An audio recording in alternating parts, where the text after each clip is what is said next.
Hello, Leo. Long time no see. This is for Leo, Sun, Moon, Rising. Welcome to my Cross Watchers. Cross Watcher! You could be dealing with a Leo. The message actually could be for you, so feel free to take it however it resonates with you in your situation. Keep in mind, these are general and timeless readings. Everything that you need to access is down below in my description box, my website link, Instagram handle, all that good stuff. And yeah, never give your power away over to tarot. You're in full control of your own life, choices, and decisions. Oh my gosh. Actually, let's see what this is. And yeah, thank you guys so much for liking, subscribing. Thank you for all the ways you've been here in support of the channel. Let's go ahead and dive into the message. Okay, wow. Both of these are upside down. We have a masculine energy, whatever that means, and make men, never mind. We have also the fault line upside down, which is like a very interesting card. I'm gonna dive into that in just a little bit. Oh wow. And then we have the one. Okay, this is a very interesting dynamic because it looks like there's obviously a feminine here. It's possible that there's a couple. Okay, and what it looks like to me is that there's a masculine here in this mix that has some unhealed aspects, whatever that means. Like there could be some kind of fragment or something that has taken place. And it looks like some kind of foundation is rocky or unstable with this coming across this way. Because these two influencing each other, I mean, obviously coming out upside down like this, makes me think that they're connected, that something that this masculine built, he could be sitting in a position of power or authority, but it was built off of a false foundation, or the foundation is starting to crack in certain ways. And that could just be maybe through connections. I mean, there could be something that was skipped in someone's process, like someone skipped steps or tried to sidestep karma or whatever it is. I mean, there could be a multitude of things that are going on here, but that's what's going on is basically, okay, so like there are these connections that are aligning at this time that are really powerful. There's this feminine here, and however these energies are connected, I'm going to take it as literal, like these are people involved, and this is some kind of actual tangible thing that's been built. Like it's the foundation of something, so that you kind of get a clear picture. But the one here, it's either making me think that there's a person that's really integrated, self-actualized, that has come into the mix. There's also a feminine here that is aligned. Okay, and whatever this dynamic is talking about, it just looks really, these look so similar. And this is either talking about the one as in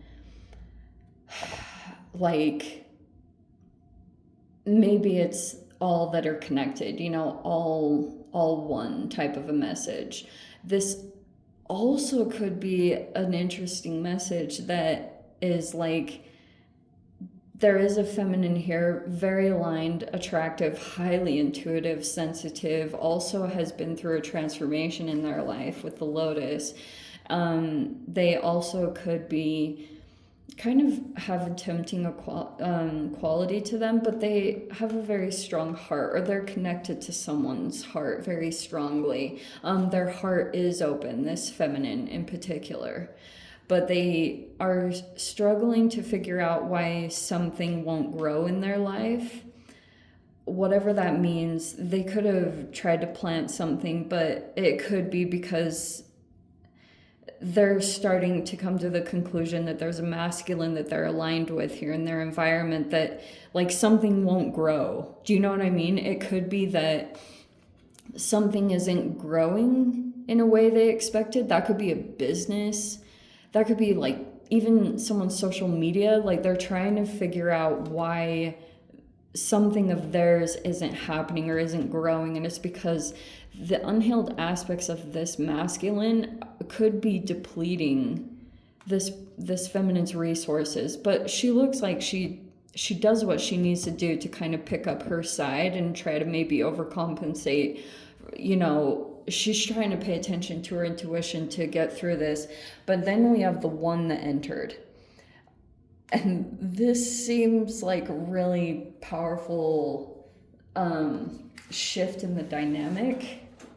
So let's kind of throw these along here, because I mean, I think that kind of happens to wake people up if they're acting more from their shadow, or their unhealed aspects are more in the driver's seat, so to speak. It's like there's this alignment that comes in, or I don't know, maybe there's this attractive force of people that their higher self is desiring for them to go through some kind of mortification process or some kind of inner transformation, because nobody is exempt from that. Like, I even go through it. So, because we all need to be awakened to our shadow stuff and our triggers, right? So, let's see.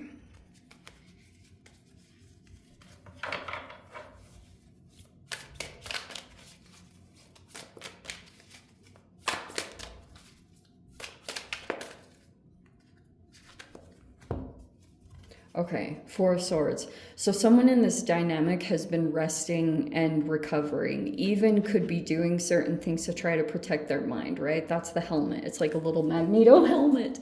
It just went off the table. Okay, so we have the Four of Wands. See, that's why I was saying, it's possible there is some kind of, like, there's either a marriage here, or maybe there's even some kind of connection that's coming together. It's possible. Whatever that's what the Four of Wands is. Someone could be either in a commitment or a marriage. What about this card?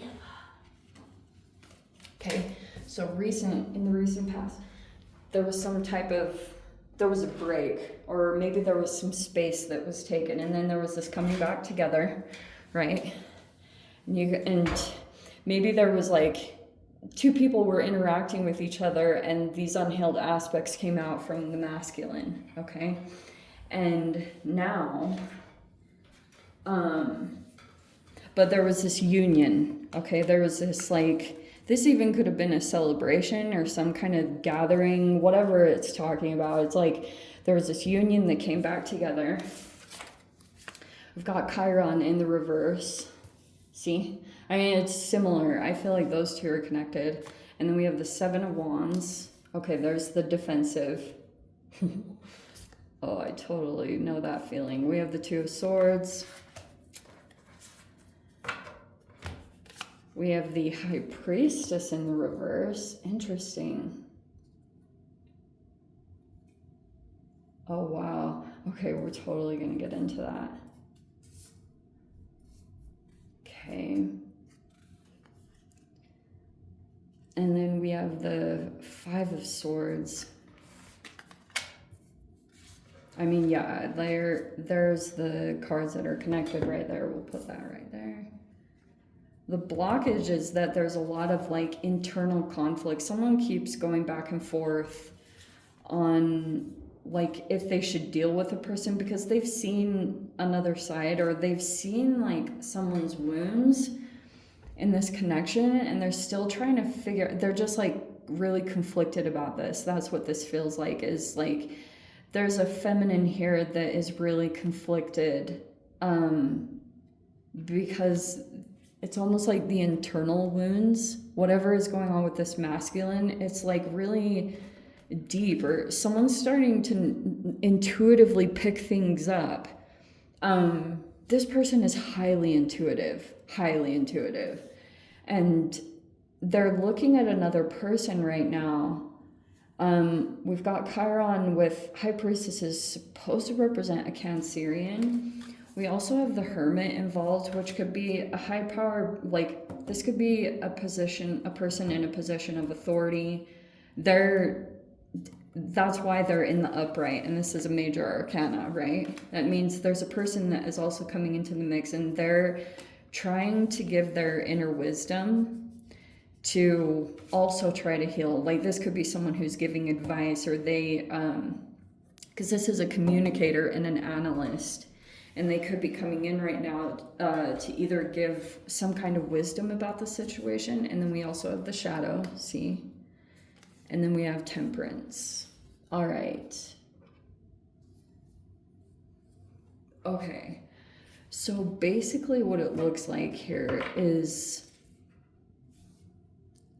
so through a period of time, there could be this person here that looks like the one, whatever that means to you. Okay, I try to give a pretty loose interpretation of that card because I'm like very like, I don't know about the one and stuff. But someone like that came into the mix, whatever that means. We've also got another feminine here. So it's not like anyone is lesser here. It could just be that maybe there's a person here that thinks someone is the one, whatever that means.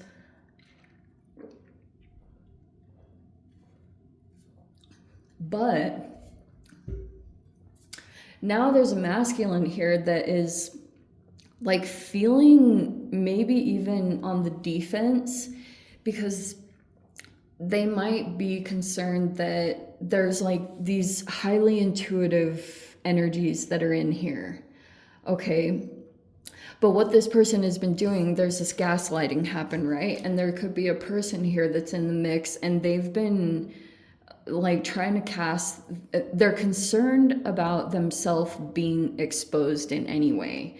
Okay. And there was a person here that was like, felt like some kind of weird interaction happened and they felt it was off, and it actually could have caused this confusion or this inner conflict.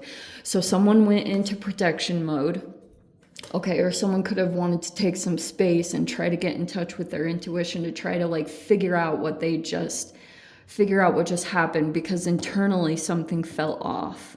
Like internally, there's just, I know I keep saying that over and over again, but there's a person here that is just like really going through this inner conflict, because if there is some kind of connection here or a marriage or alignment here, some kind of contractual arrangement, that's partially where the conflict is. I mean, depending on how much is really tied up in this situation, if there's been actual contracts or any signing of legal documents, or, you know, just getting really tied up in each other's lives, that's causing some internal conflict, because it just seems like there's a lot of hurdles to overcome.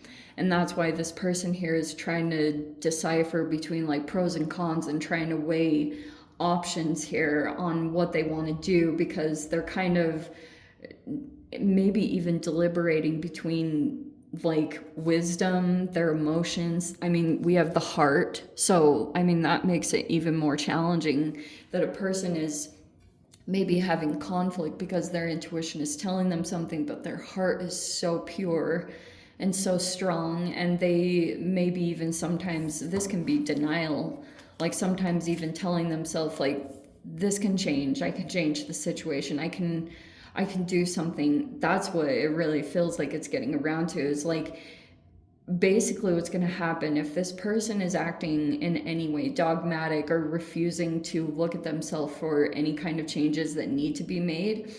Then basically what will happen in the connection is one person is going to end up evolving in another way or area in their life, which could mean, that's what it kind of makes me feel like temperance is happening, is that's a lot of moderation and temperance, and like, right, it's patience and it's mastery in those areas, right? Because we can get so reactive and impatient, but that's basically what someone could be learning in this situation, is how to be patient and how to like kind of maybe even have dignity, and you know, all those traits, like I freaking need to work through them a lot, like grace, dignity, kindness.